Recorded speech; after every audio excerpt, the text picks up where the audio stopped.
मंगलौर विधानसभा के गुरुकुल नारसन स्थित भाजपा कार्यालय पर पूर्व भाजपा प्रत्याशी करतार सिंह भड़ाना द्वारा एक भव्य कार्यक्रम का आयोजन किया गया। कार्यक्रम में मंगलौर विधानसभा क्षेत्र से बड़ी संख्या में कार्यकर्ताओं और स्थानीय लोगों ने भाग लिया।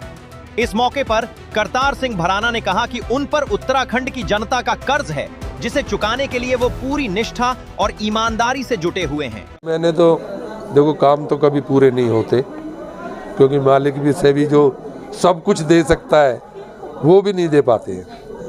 लेकिन मेरी यही कोशिश है कि जो मैंने वादे किए वो पूरा करूं। जो मैं शुरू में आया था तब सारा मंगलौर मेरे साथ खड़ा था, लेकिन टिकट कट गया और मुझे फिर जाके राजस्थान का, मध्य प्रदेश का, यूपी का, दिल्ली का, हरियाणा का कर्ज चुकाने का मौका मिला।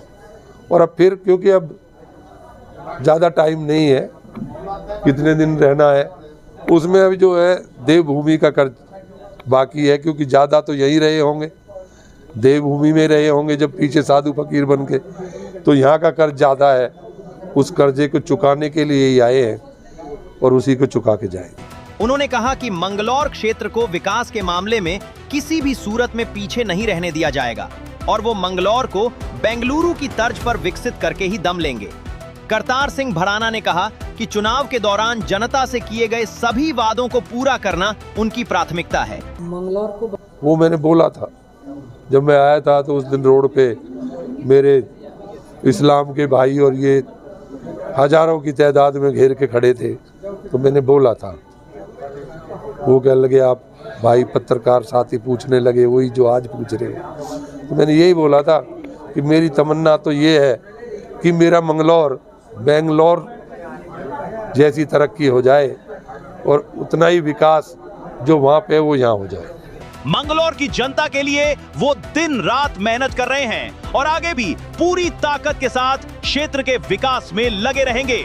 उन्होंने ये भी कहा कि विधानसभा चुनाव में अब बहुत कम समय शेष रह गया है, ऐसे में वो पूरी तैयारी के साथ मैदान में हैं। भड़ाना ने कहा कि यदि इस बार जनता का आशीर्वाद उन्हें मिला तो वो एक जन सेवक के रूप में कार्य करेंगे। तो मुख्य समस्या तो अभी मुख्य समस्या का तो नंबर ही नहीं आया। जैसे एक हमारे पुल की समस्या है, वो मैं कह चुका हूँ और उसके लिए मैं सरकार से लगा हूँ। और बाकी तो आप मेरे से ज़्यादा जानते हैं, लेकिन मैं जब मेरे मन में यही है कि लोग तो तभी याद करेंगे जब उनका कुछ काम करूँगा, क्योंकि कोई किसी का नहीं है। काम प्यारा है, चाम प्यारा किसी को नहीं है। तो कुछ ऐसा काम करें कि जो सबको याद रहे, मंगलौर को याद। तो मंगलौर 27 तो आ ही रही है, अब आगे उसका तो अब पार्टी जैसे डिसाइड करेगी और जैसे आप लोग डिसाइड करोगे वैसा ही होगा। उन्होंने बताया कि इससे पहले उन्हें दिल्ली, हरियाणा और राजस्थान में सेवा कर वहां का कर्ज चुकाने का अवसर मिला और अब उत्तराखंड की जनता के कर्ज को उतारने का समय है। क्षेत्र की प्रमुख समस्याओं को प्राथमिकता के आधार पर उठाकर उनका समाधान कराया जाएगा।